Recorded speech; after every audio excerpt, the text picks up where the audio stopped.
நேற்று 26ஆம் தேதி அக்டோபர் இரவு 11:30 மணி அளவில் மோந்தா புயல் தென்மேற்கு மற்றும் அதனை ஒட்டிய தென்கிழக்கு வங்கக்கடல் பகுதிகளில் நிலவியது.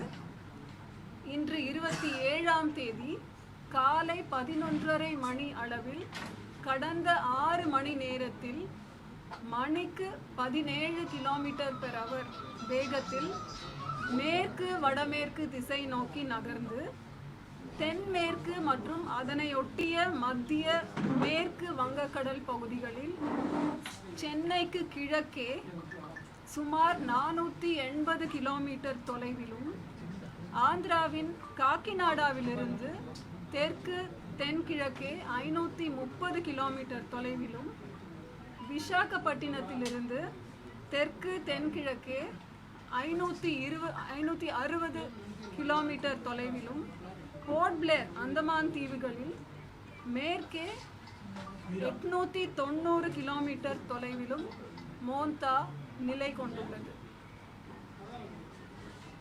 மோந்தா வடக்கு வடமேற்கு திசையில் நகர்ந்து நாளை 28ஆம் தேதி காலை தீவிர புயலாக வலுப்பெற்று மேலும் வடக்கு வடமேற்கு திசையில் நகர்ந்து ஆந்திர கடலோர பகுதிகளில் மச்சிலிப்பட்டினம் கலிங்கப்பட்டினத்திற்கு இடையே காக்கிநாடாவுக்கு அருகில் தீவிர புயலாக 28ஆம் தேதி மாலை அல்லது இரவு நேரத்தில் கரையை கடக்கக்கூடும். அச்சமயத்தில் காற்றின் வேகம் மணிக்கு 90 முதல் 100 கிலோமீட்டர் வேகத்திலும் இடையிடையே 110 கிலோமீட்டர் வேகத்திலும் வீசக்கூடும். அது மோந்தா பற்றிய தகவல்.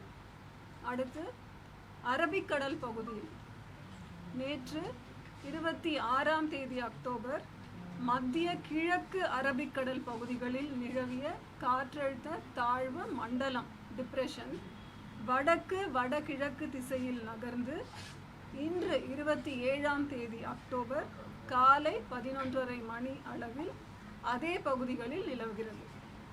இது அடுத்த 48 மணி நேரத்தில் மேலும் வடக்கு வடகிழக்கு திசையில் நகர்ந்து மத்திய கிழக்கு அரபிக்கடல் பகுதிகளை கடந்து செல்லக்கூடும்.